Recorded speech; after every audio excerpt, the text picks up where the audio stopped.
Hali gani mwanafamilia wa Channel Tupendwa hii hapa, kama ndo mara kwa kwanza basi nikusihi usisahau kusubscribe, kulike, kushare pamoja na kucomment bwana.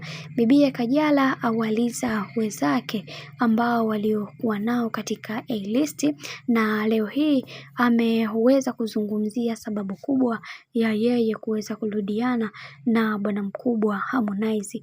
Kitu ambacho alichoweza kukisema moja kwa moja aliweza kusema, mimi nimerudi kwa ajili ya maslahi na sio kwa ajili ya hayo yanayoongeleka huko mitandaoni. Cha kwanza, mimi simpendi Harmonize na yeye mwenyewe ndiye ambaye aliyofanya mimi niweze kurudiana naye, kwa sababu sikuwa hata na miemko naye aina yoyote.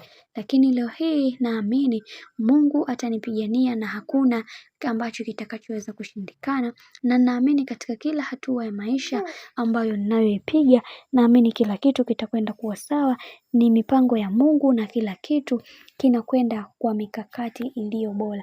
Katika haya ambayo nayoyapitia mimi siwezi kujutia hata kidogo, lakini ninaamini katika kila jambo linalopangwa katika maisha, basi Mwenyezi Mungu ndiye ambaye anaipanga. Siwezi kujutia kwa kila kitu na siwezi kutoa lawama au malalamiko yangu kwa mtu aina yoyote, kwa sababu haya yanayotokea kwa wakati huu Mungu mwenyewe ndiye ambaye aliyeweza kupanga hivyo. Siwezi kumlaumu mtu wowote wala kumpa shutuma mtu wa aina yoyote ile. Harmonize nimeweza kurudiana naye na haitobadilika tena, ila kwa mtu ambaye anayetaka nimpende Harmonize kwa mapenzi kutoka moyoni, basi ajue kwamba mimi sina mapenzi ya dhati, bali nimefuata kile ambacho alichokuwa anakitaka kutoka kwangu na sio kinginevyo.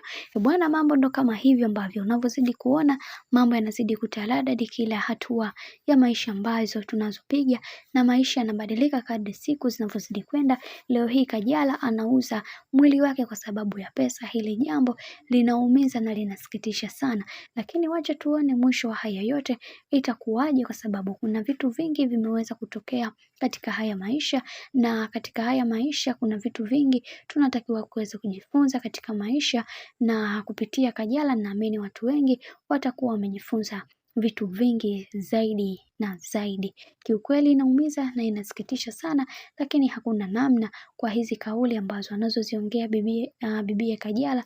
Kiukweli inaumiza sana. Bwana, mambo ndo kama hivyo ambavyo unavyozidi kuona mambo yanazidi kutaradadi. Mimi naomba nikusihi kitu kimoja, kama ndo mara kwa kwanza kufuatilia Channel Tupendwa hii hapa, basi nikusihi usisahau kusubscribe, kulike, kushare pamoja na kucomment, kwa ukifanya hivyo utakuwa umejiweka katika nafasi nzuri ya wewe kuweza kuenjoy na kufurahi pia.